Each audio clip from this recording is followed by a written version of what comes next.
Salam, hər vaxtınız xeyir olsun əziz izləyicilərim. Bu gün sizinlə birlikdə hər kəsin sevdiyi, amma hazırlamaqdan bir az çəkindiyi o məşhur Napoleon tortunu hazırlayacağıq. Özü də bütün sirləri və ən xırda detalları ilə. Buyurun keçək mətbəxə.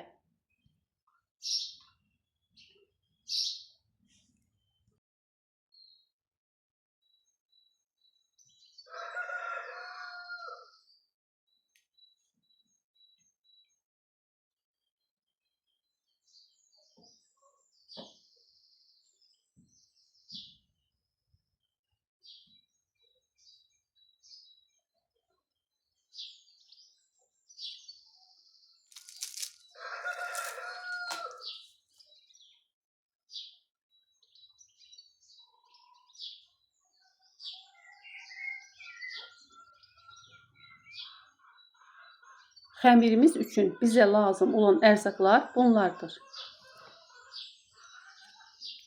İlk olaraq ələnmiş unumuzu dərin bir qaba alırıq. İndi isə ən vacib məqamlardan biri. Axşamdan buzluğa qoyduğumuz tam donmuş çərə yağını unun içərisinə rəndənin iri gözündən keçiririk. Yağın buzlu olması çox önəmlidir ki, xəmirimiz bişəndə qat-qat və xırtıldayan alınsın. Yağı rəndələdikcə vaxtaşırı unla qarışdırıram ki, bir-birinə yapışmasın.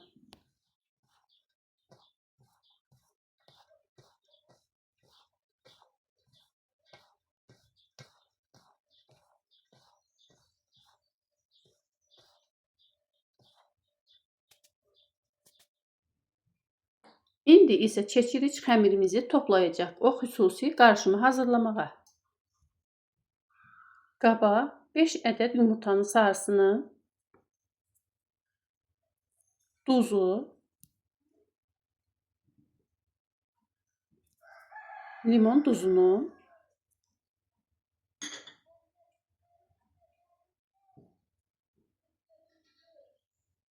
üzüm sirkəsini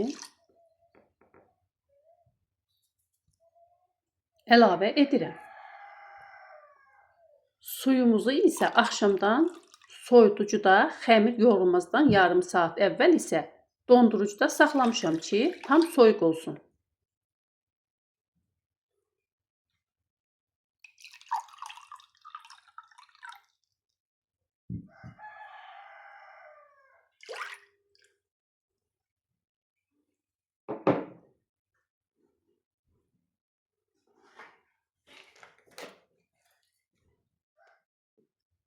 Bütün bunları mikserlə çalıram.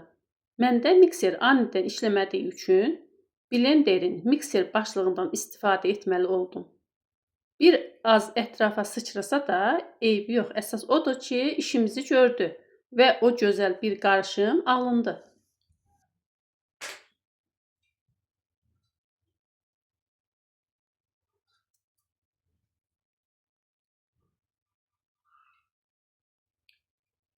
Vanili gərək unla yağı qarışdıranda əlavə edərdim. Unutduğum üçün indi qatıram.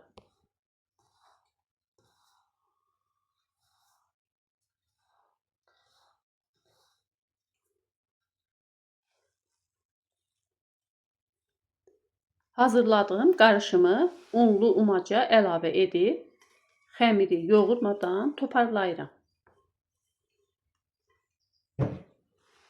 Bismillah.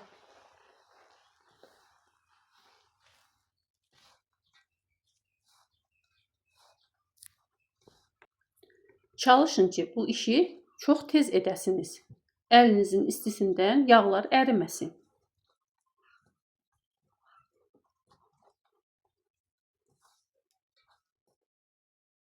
Xəmiri toparlayan zaman bir neçə dəfə bu şəkildə qatlayın.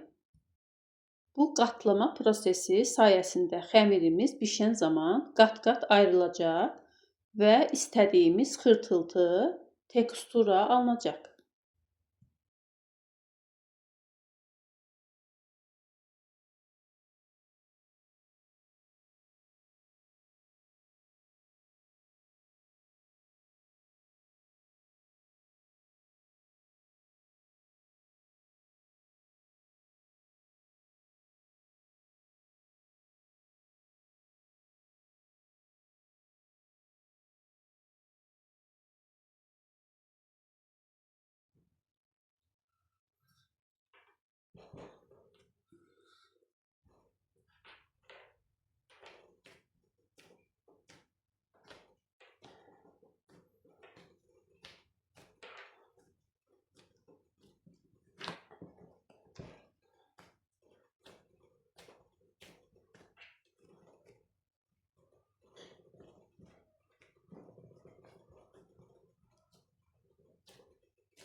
Hazır olan xəmiri streçləyib soyuducunun buzluq olmayan hissəsində bir gecə saxlayıram.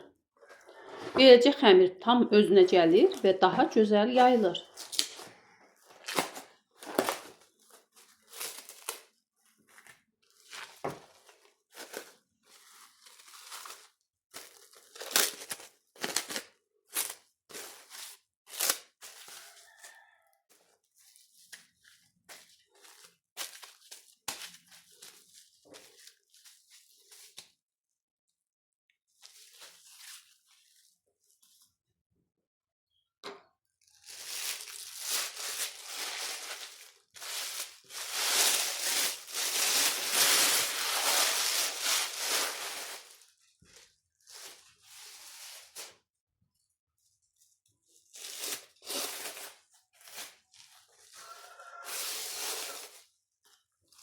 Budur, bir gecə dincələn xəmirimizi götürürük.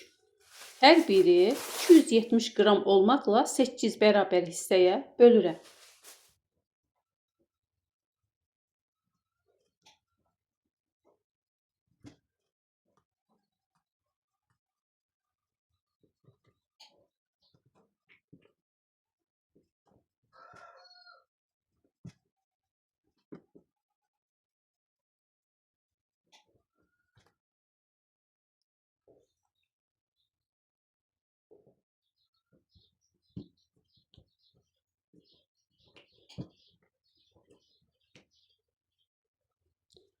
Bu elə bir xəmirdir ki, bişərkən yığılır və eyni ölçüdə qalmır.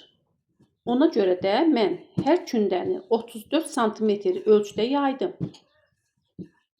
Bişəndən sonra ölçüsü 28 sm-dən bir az artıq oldu.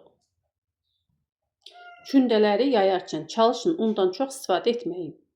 Əgər əlinizdə belə bir qəlib varsa, xəmirin təxmini ölçüsünü onunla müəyyən edə bilərsiniz. Mən korjları bişəndən sonra kəsirəm, çünki xəmir sobada çikilir. Beləcə bütün qatlar eyni ölçüdə və səliqəli qalır.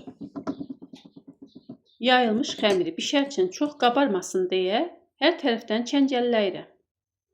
Mən korjları podnusun arxasında bişirirəm. Belə etmək çox asan və rahat olur.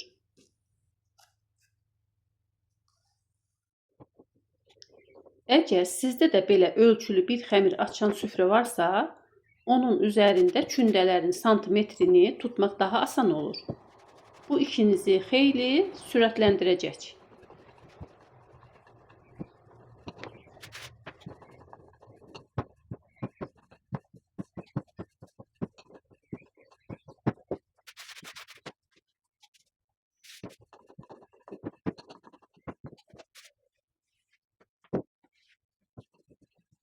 Ən önəmli məqamlardan biri də budur.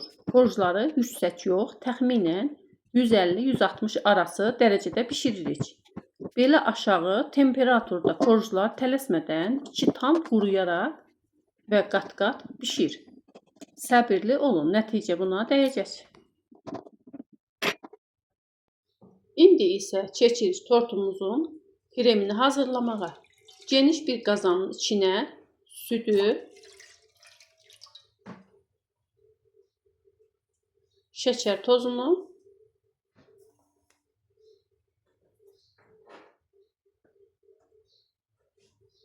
və unu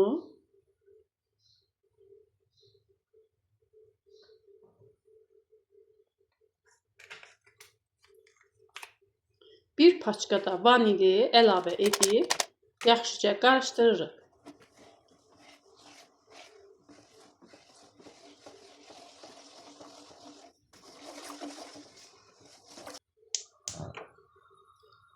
Daha sonra vam odda dayanmadan qarışdıraraq pişmiş kremimizi hazırlayırıq.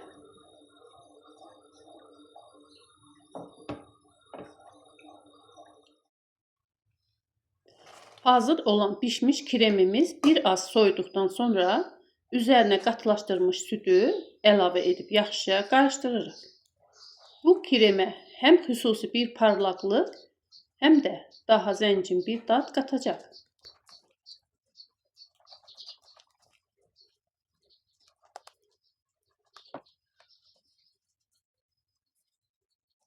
Mən korjları tava qapağının yardımı ilə kəsirəm.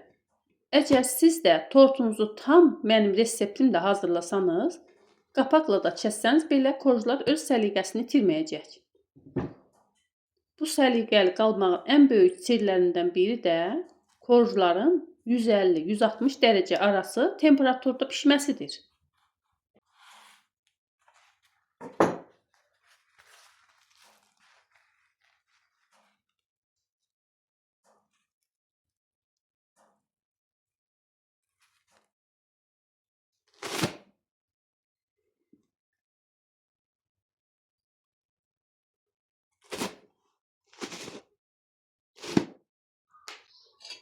Otaq temperaturunda tam yumuşalmış çərə yağını mikserlə ağarana qədər çalıram.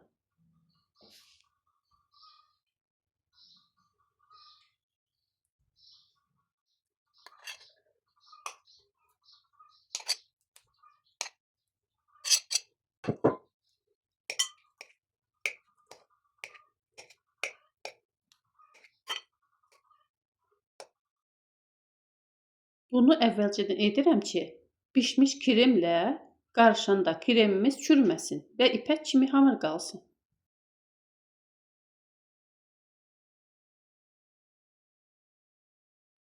Bişirdiyimiz zavorno krem tam soyuduqdan sonra onu çaldığımız yağlı kremə 3 hissədə əlavə edib qarışdırırıq.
Hazırladığım kremi 8 hissəyə bölürəm. Bir hissəsini isə digərlərindən bir az çox ayırıram. Tortun həm üzərini, həm də kənarlarını səliqəli şəkildə sıvamaq üçün kifayət etsin.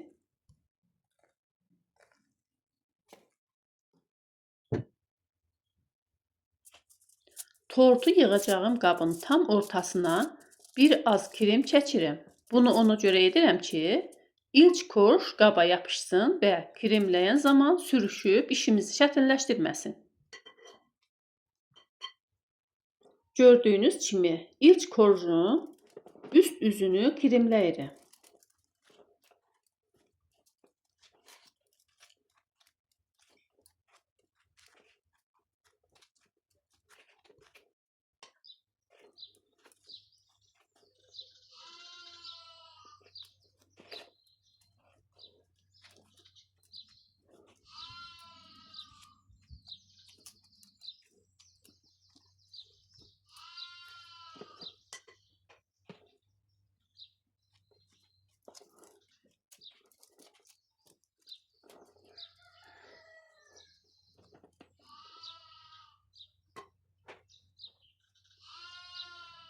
Digər bütün korjları isə tərsinə çevirərək düz hissəsini kremləyirəm ki, kremi üzərinə yaymaq daha asan və bərabər olsun.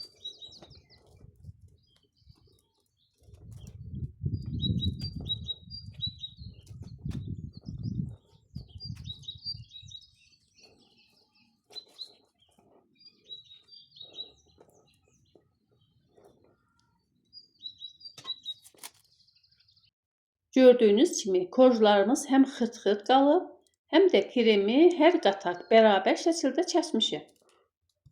İndi isə tortun üzərinə yağlı kağız sərirəm və düz bir qab qoyub bir az bastırırım.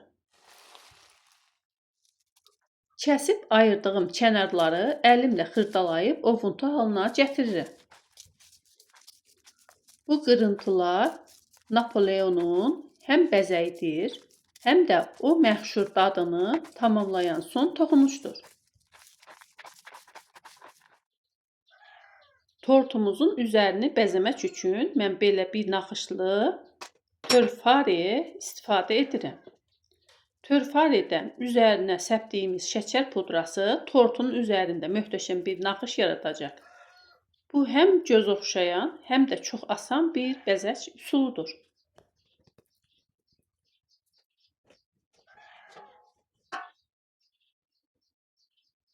Və budur, mənim üsulumla hazırlanan hər qatı sevgi ilə yoğrulmuş Napoleon tortumuz artıq hazırdır. Üzərindəki bu zərif naxışlar tortumuza xüsusi bir gözəllik qatır. Həm görüntüsü, həm də dadı ilə süfrələrinizin bəzəyi olacaq bu ləzzəti mütləq yoxlayın. Hazırlayacaq olan hər kəsə indidən nuş olsun.